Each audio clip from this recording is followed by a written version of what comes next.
should have had this stable before I started, but I didn't. Okay, there's a little bit of a light behind me that I don't like. Okay, so hi. I know it's super early in the morning where I'm at, so there might not be people on live, but I'm on some multitasking duties today. So I just dropped my daughter off at school and I wanted to pop on and do a live, and then I have to go back, and because I'm lucky enough to be able to be off with her, but I'm lucky enough to also go to her school and work for a couple of hours a day to help out. So I did a kind of purpley look today for the live. So let's get started. Okay, so I didn't really tell you what it was going to be, the live, but I wanted to talk about this because I've had a lot of people messaging me asking me how to do this. So this is for people who are in the makeup industry, probably strictly direct sales, because if you're in front of somebody, you'll be able to tell a lot better. So this is how to color match somebody for your products for foundation, or sorry, I'm just moving this, for foundation or for concealer with your company. So the first thing is your company will have probably 3 bases of foundation and concealer, meaning that they're going to have ones for cool tones, one for warm tones, and one's for neutral tones. So normally, if you're not aware which one is for a neutral tone and which one is for a warm tone for your company, then you should go to your company's website and find out which product is for warm, neutral, and cool tones. So the next step when you're trying to color match somebody online, because it can be very difficult, and I've yet to have anybody come back to me to let me know that I've given them the wrong color. Maybe they were afraid to, but I wouldn't think that. I'm pretty personable. So your first step is to have the customer send you a picture with no makeup on in front of a window. So get them to stand in front of the window, not turn around the other way, because a lot of people do that, so that in daylight, so that you can get a nice picture of their skin. It'll also help you know if they have any issues. The next step, which I forgot to write down, is to find out what their skin needs are. So do they have acne? Do they have rosacea?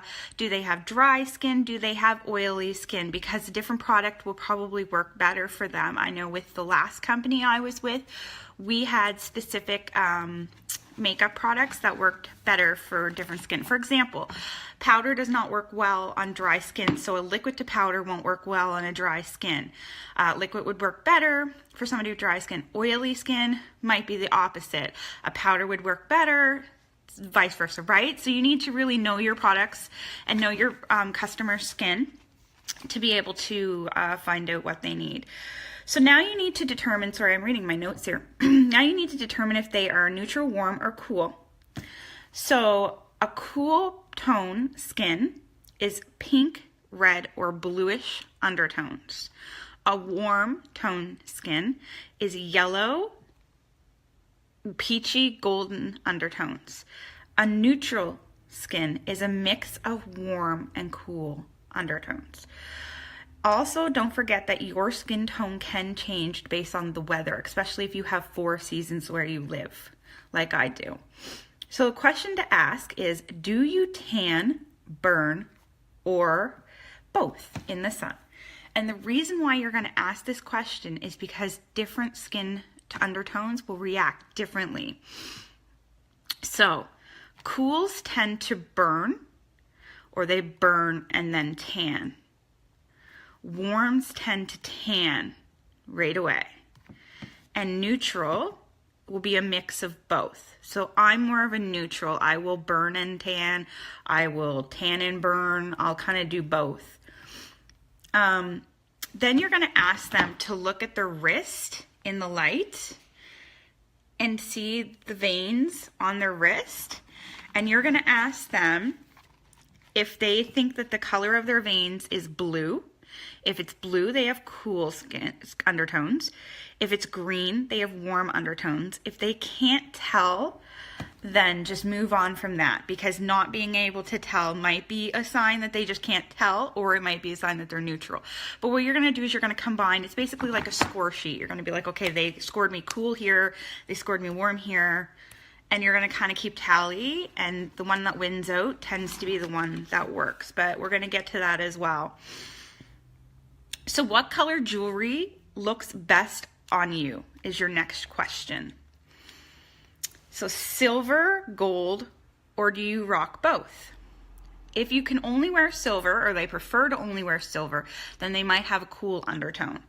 If they wear gold or prefer to only wear gold, they might have a warm undertone. If they rock both, they probably have a neutral undertone. I'm wearing both at all times, silver, silver and gold, gold. I tend to love both. I will wear both a lot. Then what I used to do with my other company is I would ask the person, do you think that your skin is pale, light, medium, or dark? And if you have a darker customer as well, then you need to ask them their shade of dark, because not every lady is the same thing. So like, do you feel that you're light dark, medium dark, or dark dark? It's the same thing with pale, right? The reason for that is a lot of companies will be pale, cool, pale, neutral, pale, warm, medium, neutral, medium, cool, medium, warm. That's how a lot of companies work with their foundation and their concealers. So you want to definitely get that. And the next step that I do, especially if you're not sure, like if they're pinging everywhere and you're like, I do not know what this person is. I never really went to an upline and asked. I was really good at this. But the next question that I always ask them is I would send them a little picture grab of ladies that the company would give you that most of them do it. They'll say, this lady rocks olive 1, this lady rocks olive 2, right? And I would say, once I knew if they were pale, so if I knew they were pale, I'd only send them the pale. If I knew they were medium, if you weren't sure, you'd send them both. Say, which picture do you think your skin looks the most like? And sometimes I did that anyway, even if I knew that the person was a neutral undertone. I would still send them the picture just to see kind of what they thought their skin was, because pictures are different than in person. As you can see right now, I look a little yellow, but I'm not yellow. In the light, I'll look a little pale, right? So this is 2 different lightings coming at me because it's a dark, gloomy day. So that's what I would do for color matching for anybody who's interested in learning how to color match a customer. Hi, good morning. I would go ahead and do these steps. So I'm going to pop off now because I got to do some research before I go to my daughter's school again. But I just wanted to stop by and give you guys a little bit of a live and a little bit of a tutorial of what's worked for me. And like I said, I've never actually had a customer come back to me and tell me that I've got their shade wrong. Most of the time they would come back to me and tell me that I matched them perfectly. And I don't know why I'm good at it, but these are the steps that I've followed. It's not like it's some little hack that I have, like I just gave you the exact steps that I followed. So, and if you're not sure, really not sure, then you could go to somebody else in your company. Again, I kept this neutral. I didn't do it company based because each company is a little different. If you have something that works for you, stick with what works for you. Don't ever switch it up if it works for you. But if you're struggling, this is a good one, especially if you're finding you're not getting a lot of help from your upline. You're writing them being like, what shade do you think Mary is? And they're not getting back to you. That's not good, because now Mary is waiting and she asked you what her shade was. So now she realizes you don't know what her shade is. So you want to be able to at least give her some questions and figure it out yourself, or at least while you're giving her the questions, you can go to your upline and ask. I wouldn't go to your upline though. I would follow this and you'd be pretty good. Anyway, thank you for watching, guys. I will see you again soon. Bye.